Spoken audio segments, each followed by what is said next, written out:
Bonjour, ici Micheline Bourque du Club de lecture à faire. Comme vous le savez, la vision qu'on a pour le Club de lecture, c'est de créer un carrefour de rencontres qui va permettre aux gens qui sont adeptes de la littérature d'affaires de venir et de découvrir des auteurs, d'échanger autour du livre et bien sûr d'apprendre par le livre. Alors là, on est en mode découverte et j'ai avec moi une auteure qui s'appelle Pascale Dufresne. Pascale, merci d'être là. Bonjour, merci Micheline de me recevoir. Ça fait plaisir. Pascale a écrit un livre qui s'appelle « Entre la tête et le cœur, voyage intérieur pour se découvrir et s'accepter ». Un livre qui a été publié chez Béliveau Éditeur. Ça fait 1 an maintenant? Oui, ça fait 1 an. OK, oui. Parfait. Pascale, pour ceux qui ne te connaissent pas, nous on se connaît, maintenant on se tutoie. Qui es-tu et que fais-tu? Écoute, ma mission professionnelle, elle est simple, c'est de faire en sorte que nos environnements de travail, nos organisations, soient des lieux où on peut être soi-même, où il y a plus de confiance, où les gens peuvent se développer, où il y a plus d'humanité. Donc, je travaille en développement des compétences humaines. OK. Et j'accomplis cette mission-là de plusieurs façons. À la base, je suis coach et formatrice, donc j'anime des sessions de formation. Et j'ai aussi un rôle de vice-présidente de développement des compétences chez le groupe CFC, une firme québécoise qui travaille à aider les organisations dans leur développement de compétences. Parfait. Donc, maintenant, tu portes le chapeau aussi d'auteur depuis un an. J'aimerais que tu me racontes un petit peu l'histoire qui t'a mené à vouloir faire de l'écriture de ce livre-là un projet. Rappelle-nous un petit peu le petit chemin qui a fait en sorte que maintenant, tu as déjà un livre et tu peux te dire auteur. C'est un peu un accident. Ah! Oui. Dans ma période de transition professionnelle, parce que ça, c'est ma nouvelle mission, hein, Okay. Je vous parlerai un petit peu de mon parcours un petit peu plus tôt, mais période de transition personnelle et professionnelle qui m'a amenée à réfléchir beaucoup sur qui je suis, qu'est-ce que je voulais pour la suite de ma carrière et de ma vie. Et l'écriture est devenue un espace. C'est devenu un espace de réflexion. OK. Et j'ai commencé à partager certains écrits via les médias sociaux. J'ai vu qu'il y avait des gens qui connectaient avec ça. Et c'est une dame que j'ai rencontrée dans mon parcours professionnel qui m'a dit « Pourquoi, Pascale, tu ne penses pas à publier? » OK. Et j'ai rencontré une dame extraordinaire, Marthe Saint-Laurent, qui est coach d'écriture. On a eu une rencontre de 2 heures ensemble. Elle m'a expliqué comment fonctionnait l'édition. OK. Et on s'est laissé avec un devoir. J'avais un devoir pour elle. Alors, j'avais la main dans l'engrenage à ce moment-là. Donc, j'ai travaillé à ce qu'elle m'avait donné comme devoir. Puis à partir de là, c'est devenu un projet. OK. C'est devenu un désir de partager. Ce désir de partager-là, pour moi, est très fort. Donc, ça remplissait beaucoup ce besoin-là. De mémoire aussi, parce qu'on avait eu l'occasion d'échanger auparavant aussi, c'était une période de ta vie où, justement, tu te posais des questions presque existentielles. Tu avais fait des changements importants dans ta vie. Donc, je pense que cette période-là a tombé, ce projet-là est tombé au moment où tu vivais ça. Donc, tu étais libre d'aller vers comment je dirais, vers la découverte de sens, de peut-être lire, de faire des recherches pour arriver à créer ce contenu-là. Peux-tu nous parler un petit peu parce que tu fais référence à toutes sortes de choses dans ton livre et il y a une cohérence quand même dans l'histoire.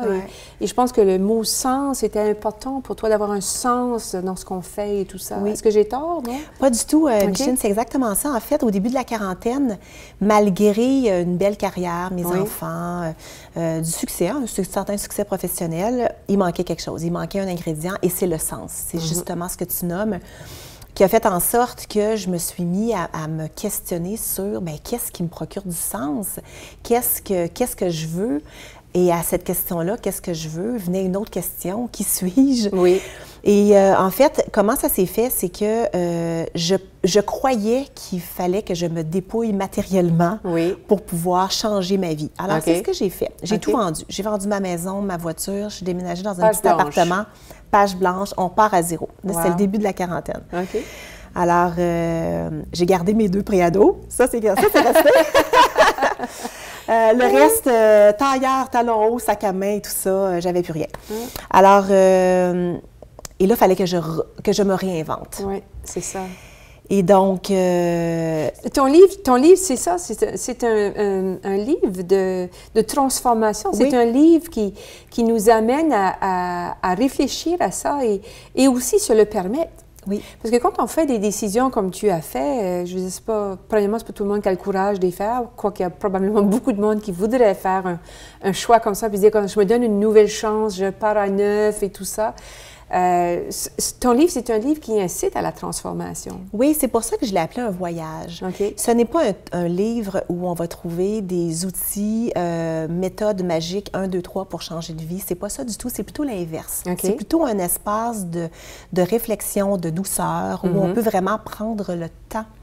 Parce que le changement prend du temps. Et on pense souvent à tort que lorsqu'on est dans un inconfort, il faut absolument se mettre en action et bouger vers autre chose. Mais changer, ça prend du temps. On ne peut pas tirer sur une fleur pour qu'elle pousse. Il faut lui laisser le temps. Et les réponses finissent par émerger quand c'est le temps qu'elles émergent. Mais il faut se laisser cet espace-là pour que ça se produise. Et ce livre-là, il sert à ça. Okay. Tu as quand même fait dans ton livre référence, c'est pas un récit, c'est pas une histoire, c'est pas un roman, ceci. C'est quand même un livre qui peut, en tout cas, moi, je l'aurais peut-être dit, qui fournit certains outils dans, dans ce sens de pouvoir aider à la réflexion. Tu donnes beaucoup de références, tu parles de différents... Tu vois, tout le discours de M. Campbell auquel tu réfères et tout ça, il y a quand même une structure dans ton livre. C'est pas un récit, c'est pas une histoire, c'est pas une biographie. C'est vraiment... voici comment moi j'ai pu gérer tel aspect, comment les choses qui t'ont inspiré dans ce changement-là. Est-ce que tu peux donner peut-être des exemples qui seraient plus concrets sur, tu vois ici, je tombe pile, là, rencontre, guide, mentor, quitter son travail, comment aborder ces questions-là. Il y a vraiment toute une recherche, là, puis il y a plein de citations, c'est pas... Tu n'as pas écrit tes peines et tes misères, là. Tu as vraiment fait un travail de recherche, documenté, inspiré de différentes sources. Oui, puis c'est important pour moi qu'il y ait une cohérence et une structure. Parce que, bon, à la base, c'est pas pour rien que le livre s'appelle « Entre la tête et le cœur ». Oui, c'est ça. Mais je voulais que ce soit structuré pour que les gens puissent se retrouver dans cette démarche de changement. Okay. Alors, comment le livre est structuré? C'est qu'il est structuré en 10 étapes. Okay. Et ces 10 étapes-là, ce sont les 10 étapes du voyage du héros. Voilà. Alors, c'est facile pour quelqu'un de dire, bien, voici où j'en suis, moi, dans mon évolution, dans ma transformation. OK. C'est ça que je voulais qu'elle dise. Parce que oui, il y a des étapes. Oui, il y a des étapes. Oui, mais c'est comme une histoire qui est racontée, mais qui permet justement d'avancer progressivement. Donc, on continue les étapes. Ouais. Donc, moi, ce qui m'avait fasciné dans le voyage du héros, quand j'ai découvert le voyage du héros, c'est l'auteur d'un livre qui s'appelle « Le héros aux 1000 visages ». Monsieur Campbell est un mythologue. Et il a écrit sur le fait que partout à travers le monde, dans toutes les histoires, le héros passe à travers les mêmes genres d'étapes. Et si on regarde maintenant tous les livres d'aventure, les films d'aventure, les jeux vidéo, ils sont bâtis sur le même squelette. Oui. C'est ce qu'on enseigne aux gens dans le domaine du cinéma, le voyage du héros. Alors, le héros, quand il vit une quête, il passe à travers ces étapes-là. Alors, moi, j'ai repris ça, puis ça m'a frappé comment, comme on dit certains psychologues dans les années 70, l'humain qui est dans une quête personnelle passe à travers le même genre d'étapes et ça m'a frappé. Alors, ce que j'ai fait, c'est que j'ai remis mes réflexions et mes recherches dans ce parcours-là, dans cette démarche-là. Alors, j'aborde toutes sortes de thèmes. Chaque enjeu, pour moi, que je vivais devenait un prétexte à faire des recherches, à aller voir ce que les experts avaient dit par rapport à ça. Là, j'aborde autant l'authenticité, le courage, le lien à la réussite, au succès, donc redéfinir ce qu'est le succès. J'aborde le bonheur à ma façon. Je n'aime pas les réflexions et les phrases et les mots tout faits. Alors, j'aime déconstruire des idées et les reconstruire. C'est un peu ce que je me suis amusée à faire parce que je trouve qu'on ne réfléchit pas assez. On ne se donne pas le temps. On n'arrête pas. On est vraiment très actif, très dans l'action Ouais. tout le temps et pourtant la réflexion, c'est tellement fondamental. Ouais. Maintenant que tu l'as fait, ça fait 1 an, donc la poussière a tombé, ça t'a pris quand même un certain nombre de mois, j'imagine, pendant que tu vivais aussi plein de choses personnellement et Ouais. tout ça. Maintenant que tu as un petit recul, peux-tu me parler un peu de ce que ça t'a donné de faire ce processus-là à titre d'auteur? Tu sais, l'expérience que tu as vécue, tu mentionnais le rôle de l'éditeur et tout ça, mais toi, comme maintenant, tu as ça à ton titre, tu peux dire conférencière, auteur, formatrice. Ouais. C'est pas tout le monde qui arrive. Tu as 1 an et quelques mois maintenant de vécu par rapport à ça. Comment tu te sens maintenant lorsque tu regardes ton livre et que tu revois tout le chemin que tu as fait avec ce livre-là? La première fois que je l'ai tenu dans mes mains, Ouais. je dois avouer que c'est un moment important. Je pense qu'on se rappelle de ça Ben toute notre oui, vie. j'espère. Ouais. Mais après, c'est plus vraiment le manuel en tant que tel, c'est les rencontres qu'on fait grâce à ce livre-là. à ce livre-là. OK. Quand je vais dans des salons du livre ou que je vais dans des conférences, que les gens me disent j'ai lu. Moi, pour moi, chaque personne qui me dit j'ai lu ton livre, voici ce que j'en ai apprécié, ou qui m'envoie un mot, un courriel, à chaque fois, c'est un cadeau. Wow. Et c'est vraiment ça qui me nourrit beaucoup, parce qu'à la base, comme je te disais, Micheline, c'était pas un projet en tant que tel. Alors, je me disais, bien, si ça touche quelques personnes, Ouais. tant mieux. Oui, oui, oui. Donc, c'était pas dans le but d'atteindre Non. un objectif, d'en faire un best-seller. C'était pas ça mon objectif, c'était de partager. Donc, chaque personne qui me dit ça m'a touchée, OK. ça m'a éclairée, ça m'a emmenée ailleurs, bien, OK. ouais, On c'est dit pour merci. moi. On Je dis dit merci. merci. Parfait. Ouais. Donc, le parcours d'auteur s'est bien déroulé. Donc, est-ce que c'est une carte de visite aussi, quand même, pour Ouais. toi? Je veux dire, c'est quand même important. Il faut le faire, là, je veux dire. Beaucoup Ouais. de gens rêvent, mais ils ne le font pas. Toi, tu l'as fait à ta façon. Comment est-ce que tu penses peut-être faire un autre livre? Oui. Ah, bon. Oui. Mais pour répondre à ta première question, oui, c'est une carte de visite. Ouais. Et au début, je me posais la question, bien, parce que c'est un livre qui s'adresse pas nécessairement aux gens des organisations. Puis moi, Non. c'est mon monde, hein, le OK. monde des organisations. Par contre, le lien c'est fait de façon naturelle parce que de plus en plus, je vois dans les organisations le désir des gestionnaires et de leurs équipes de se réinventer en tant qu'être humain. OK. Le développement personnel a fait sa place dans les entreprises parce qu'on réalise que pour être un meilleur leader, il faut être un meilleur humain. Alors, mon livre est devenu autant une carte de visite dans les organisations qu'à l'extérieur des organisations. Puis ça s'est fait vraiment de façon naturelle. Ah, ben je suis contente Ouais. parce que je veux dire, la transformation personnelle, le développement personnel, peu importe comment on l'appelle, on en vit tous des périodes de transition et de transformation parce qu'on l'a choisi ou parce qu'on est forcé de se changer, parce que la vie nous donne des signes dans ce sens-là. Donc, bravo à toi d'avoir réussi à mettre ta main sur ce sujet-là, d'écrire à ta façon comment y arriver. Est-ce que tu te sens toi-même transformée maintenant avec ce livre-là? Est-ce que ça a eu un impact pour toi à ce niveau-là? À travers le livre, moi, ça a été vraiment un outil, l'écriture, pour moi, qui fait partie de la transformation. Okay. Et je pense que toute personne qui est en changement pourrait adopter utiliser ce même ça. moyen-là. Okay. Ouais, pour mettre ses idées sur papier, ça permet de les structurer. Il y a quelque chose qui se passe. Il y a quelque chose qui s'ancre à travers le fait de mettre ces mots noir sur blanc. Moi, ça m'a beaucoup aidée. Je continue de le faire. OK. Puis là, tu vas en avoir un deuxième, tu dis? Oui, parce que l'évolution n'arrête jamais. OK. Hein, ce qu'on a écrit à une certaine période de notre vie, ça peut devenir autre chose à une autre période de vie. Là, en ce moment, dans mon deuxième livre, je m'adresse principalement aux gens des organisations. OK. Parce que la première étape, c'était moi de me réinventer dans ma mission professionnelle. Et maintenant, je suis en plein dedans. Je suis dans les organisations à tous les jours. Et bien, on veut des organisations, je pense que tout le monde peut dire ça, qui sont plus heureuses.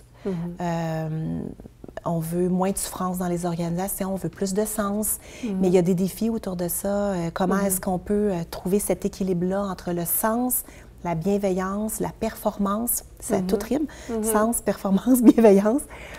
C'est un défi de tous les jours. Alors, comment est-ce qu'on peut faire ça? Donc, ça va être la question que je vais aborder dans mon livre. Est-ce que ça va être un livre qui va porter plus sur, justement, moins personnel, entre guillemets, et plus... c'est le mot qui me vient, plus d'affaires, donc un livre plus documenté sur le plan des études de ceci, des études de cela, donc plus... il va y avoir beaucoup d'anecdotes, mais là, les anecdotes ne seront pas nécessairement des anecdotes personnelles. Ça va être des anecdotes d'intervention, des choses que j'ai vécues, que j'ai observées en organisation. Il y aura des études aussi, oui, pour venir appuyer certains faits. C'est ça.